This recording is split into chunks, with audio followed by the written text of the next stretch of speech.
Have you ever lain awake at 3 a.m. running through a conversation that hasn't happened yet, catastrophizing about an outcome that never will? A 2,000-year-old Stoic philosopher once wrote that we suffer more in our imagination than we do from reality. And modern psychology, in study after study, has confirmed that he was right.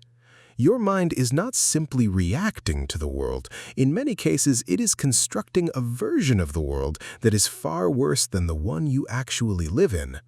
Stay with this video, because by the end, you'll understand exactly why your brain generates this imaginary suffering, and you'll have 5 specific tools to stop it from running your life. Here's a simple example. You send an important message to someone, and they don't reply for 6 hours. You feel a rising unease, then anxiety, then a low-grade dread. By hour 5, your body is producing a stress response to an event that may simply be a flat phone battery. The suffering was real, the threat was not. So what is actually happening inside your brain? Neuroscience has a name for your mind's tendency to wander away from the present and generate imaginary futures: default mode network activity. When your brain has no immediate tasks demanding its attention, a particular network of regions becomes highly active, and the dominant output of that network is mental simulation.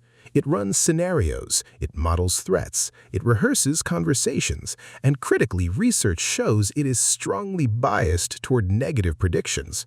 Your brain does not neutrally imagine possible futures, it stress tests them. The reason for this bias appears to be rooted in threat detection. A mind that underestimates danger is a person at risk of injury, so your brain evolved to run worst-case simulations not to torture you, but to keep you prepared.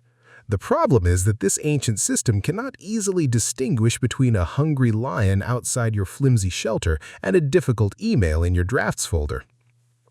Research into emotional forecasting, the mind's ability to predict how future events will make you feel, consistently shows that people overestimate both the intensity and the duration of negative emotions they expect to experience. You predict the conversation will be unbearable. You predict the rejection will be devastating. You predict you will not recover. And in almost every case, the actual experience is less extreme and shorter-lived than the imagined one. This happens because when you simulate a painful event, your brain focuses narrowly on that event and strips away all the other things that would naturally buffer the experience in real life: distraction, human connection, the passage of time, your own resilience.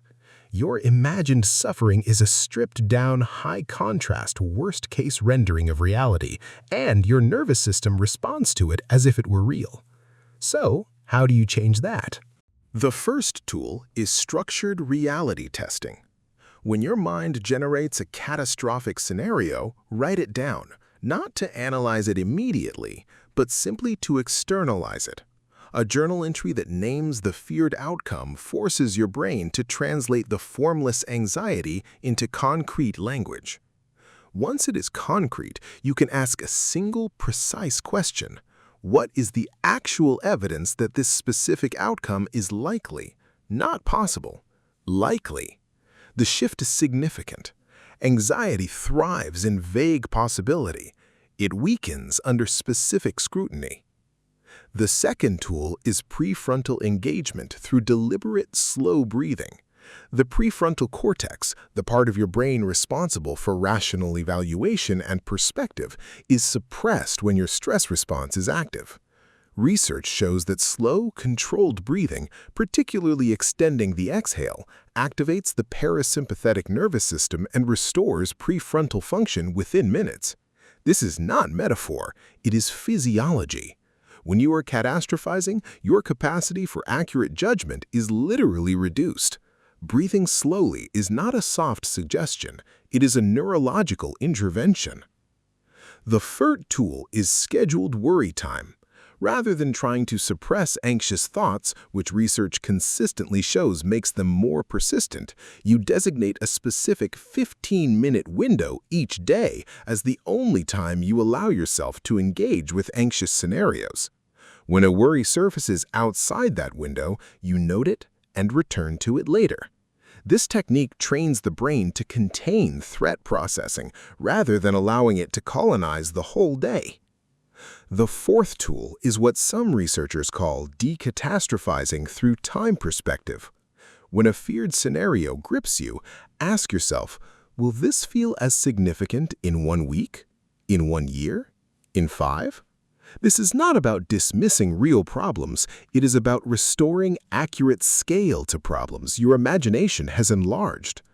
Journaling this shift, writing out both the feared version and the realistic longer-term view, strengthens the prefrontal cortex's ability to regulate the emotional brain over time. This kind of reflective writing, done consistently, is one of the more evidence-supported ways to build emotional resilience. The fifth tool is directed attention training, sometimes called mindfulness practice. Sustained, regular practice of deliberately returning attention to the present moment, whether through formal meditation or simply through anchored sensory awareness, has been shown to reduce default mode network activity and interrupt the mind's tendency to generate uncontrolled, simulated futures. This is one of the most robustly studied methods for strengthening prefrontal regulation over time. It does not eliminate imagination, it restores your ability to choose when to use it. A Stoic philosopher once observed that we suffer more in our imagination than we do from reality. Modern neuroscience did not contradict him, it explained him. Your brain is a prediction machine, biased toward threat, running simulations of futures that mostly never arrive.